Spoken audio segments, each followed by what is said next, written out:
ఈ వీడియో బ్రహ్మముహూర్తం గురించి లేవడం వల్ల మనకు కలిగే లాభాలేంటి, ఈ వీడియోను చివరి వరకు చూడండి, లైక్ చేయండి, సబ్స్క్రైబ్ చేయండి. స్టార్ట్ చేద్దాం. వీడియోలో ఉదయం 4 గంటలకు లేవండి, జీవితం మారిపోతుంది.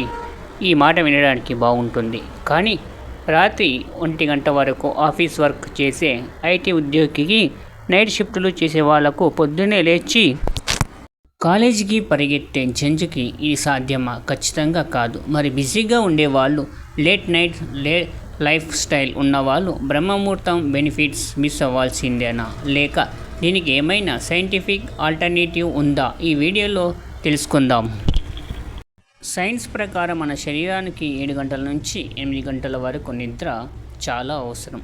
2 గంటల పడుకొని బ్రహ్మముహూర్తం కోసం 4 గంటలకి లేస్తే లాభం కంటే నిద్రలేమి స్ట్రెస్ ఎక్కువ అవుతుంది. అందుకే ప్రాచీన నియమాలను మనం ఆధునిక జీవన శైలికి తగినట్లు డిజైన్ చేసుకోవాలి.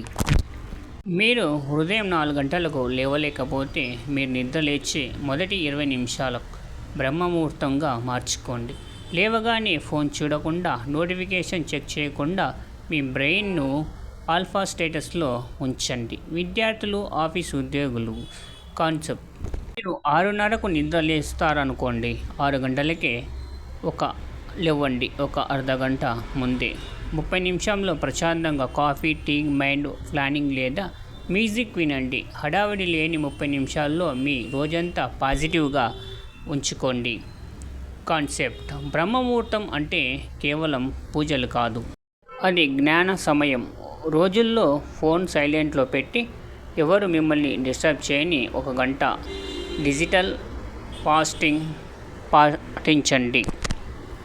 గిఫ్ట్ ట్రిప్ నుండి బయటపడండి. ఉదయం లేవకపోతున్నానని బాధపడకండి. మీ శరీరం ఇచ్చే సిగ్నల్ను గౌరవించండి. Quality over quantity. ఉదయం 4 గంటలకు లేచి సగం నిద్రలో గడవడం కంటే 7 గంటలకు లేచి రోజంతా 100% ఎనర్జీతో పనిచేయడం మేలు.